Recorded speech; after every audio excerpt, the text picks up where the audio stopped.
It's time for a little extraterrestrial face probing.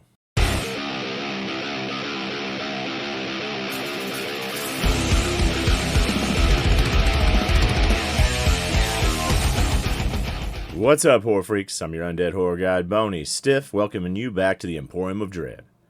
Today we're heading back to the cold reaches of space with Alien Romulus, the latest entry in the iconic Alien franchise. Run.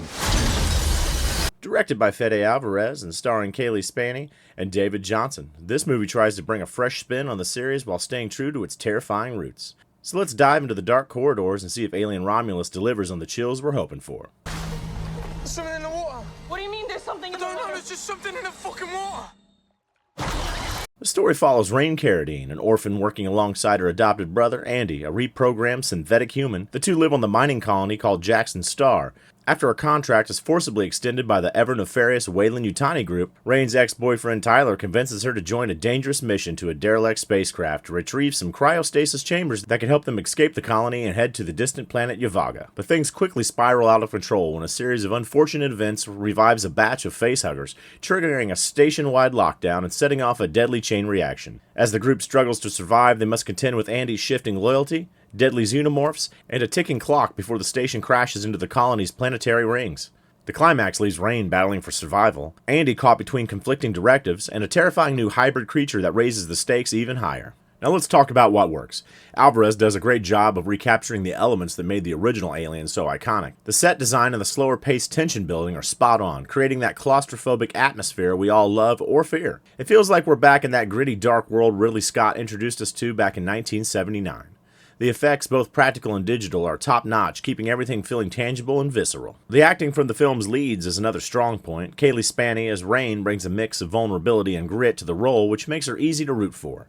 And David Jonsson's portrayal of Andy, her synthetic co-star, adds an interesting dynamic. Especially as his character's loyalty starts to waver, their chemistry is one of the film's highlights, offering a new take on the classic human-android pairing that the franchise does so well. One of my favorite aspects is how Alien Romulus fits itself into the existing timeline. Set between the original Alien and Aliens, it's a clever placement that doesn't feel forced or gimmicky. Plus, we get a rare glimpse of day-to-day life on a planetary colony, which is something we haven't seen much of in this series. It adds a new layer to the world building and makes the stakes feel more grounded and relatable. And those worried about pacing, the action kicks in just when it needs to, delivering plenty of suspenseful, edge-of-your-seat moments. But of course it's not all perfect. One of the weaker points of Alien Romulus is its supporting cast. Unlike the original films, where even the minor characters had memorable moments, most of the side characters here feel a bit underdeveloped. They're mostly there to become alien fodder, lacking the depth and distinctiveness that made the ensembles of Alien and Aliens so enjoyable. Also, without spoiling too much, there are moments where the film leans a bit too heavy on the callbacks to the original film. While these nods are fun for some fans, they sometimes feel a bit forced, as if the film is trying too hard to remind us of its legendary predecessor instead of forging its own identity. But overall, though, Alien Romulus does a solid job of returning the franchise to its horror roots. It's not perfect, but it's easily the best sequel since Aliens. It taps into the core terror that made the original so effective while adding enough fresh moments to keep things interesting. It has its flaws, but for die-hard fans, there's plenty to love. If this film is any indication of where the franchise is headed, I think we could be in for an exciting new chapter.